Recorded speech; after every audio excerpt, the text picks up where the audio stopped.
Ask a teacher, how are you going to get to know each semester 170 new adolescents well enough that that child will permit you to kick them in the behind when they need it and will come to you for guidance when they need it?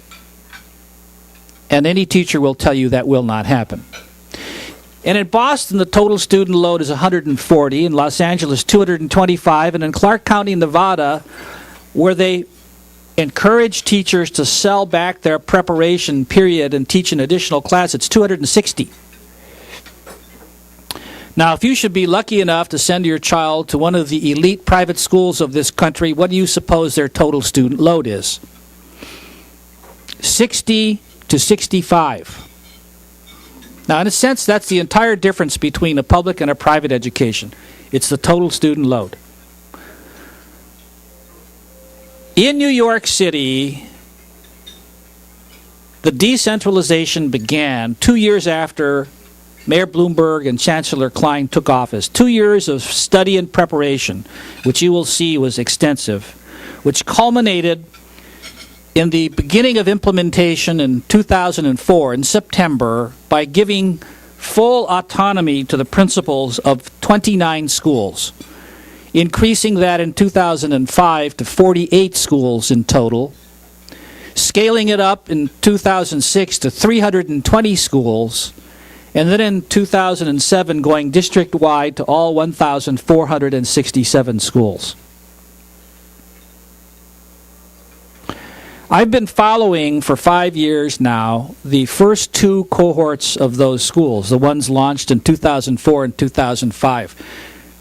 Remembering that the contractual maximum average total student load in New York City high schools is 170.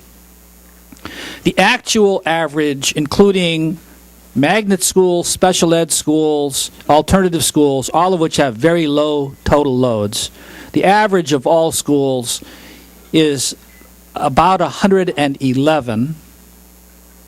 But the average for all schools that are regular schools, excluding magnets, special ed only, and alternative schools, is 140. So that's the appropriate comparison, 140 TSL.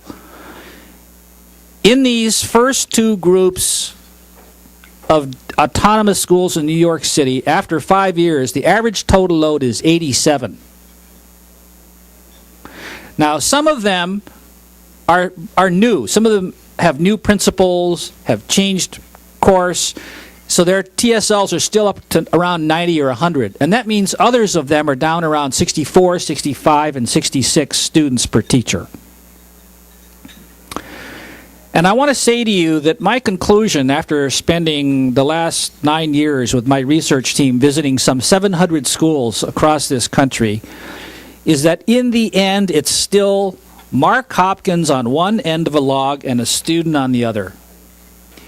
Whether you're talking about first grade or 12th grade, if you cannot identify the mechanism through which every single student has a one-on-one opportunity with every one of their teachers at least once a week, education is not happening.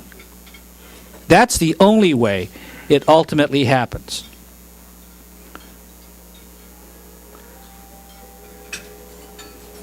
Oops, I made a mistake. Can we reboot this projector, please? I'm sorry, I hit the wrong button. I hit the off button by mistake. Thank you. So, for example, there is a selective admissions school in San Francisco. It's a very large school. It has the most unusual schedule I saw anywhere in the country. I did not see any other like it. And what they have done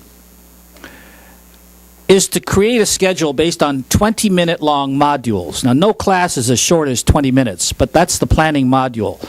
And the reason is that it has permitted them to create a schedule in which every single student is able to have one-on-one office hours with every single one of their teachers every single week. Because they're committed to the notion with these very, very high-performing students who are not going to raise their hand in class and say to their teacher in calculus BC or in astrophysics, I need help. They're not going to do it. There has to be an opportunity for them to seek out that teacher one-on-one and to get that go-get-em bit of help, that piece of technical advice, or whatever it may be. Now, why is this an issue?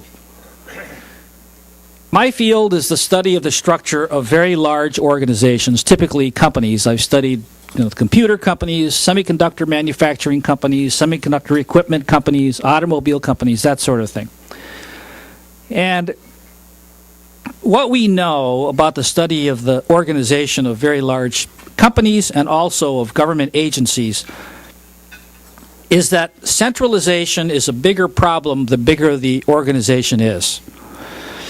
That if you have more than 150 professional employees, or if you have more than about 1,500 hourly employees performing repetitive tasks, such as in a call center or an assembly plant, you have hit the pathologies associated with large size. Now, in this country before World War II, we had 25 million students, and they were organized into 127,000 school districts. And then, in the 1950s, Sputnik went up. And we were all afraid that the Soviets were going to rain down bombs on us from outer space. And the big question was, how on earth did they beat us there? And the answer that ultimately emerged was, it's because we have too many small high schools, and they cannot offer a sufficiently sophisticated curriculum with advanced courses. And thus began this massive national movement to replace these small high schools with larger and larger high schools with what came to be known the California Plan, a gigantic cafeteria of very sophisticated courses for every student. And the result is that today we have twice as many students as we did before World War II. We have 50 million students now, not 25. But instead of 127,000 school districts, we have only 16,000. And the result is the typical school district in this country has 15 times as many students as its predecessors of the 1930s. No organization can grow 15-fold without decentralizing its decision-making to the smallest units. Or if it's in a competitive industry, it will fail. But school districts, especially without charter schools, live in a non-competitive world. Schools continue to get students and budgets whether they are failing their students or succeeding. And so they've had no incentive to change their ways.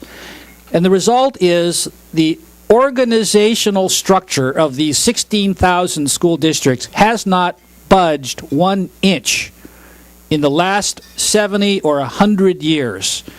They are organized in a way that might have been appropriate in 1930, but is completely centralized and is completely unworkable at their current size and with the current complexity of student bodies that they have.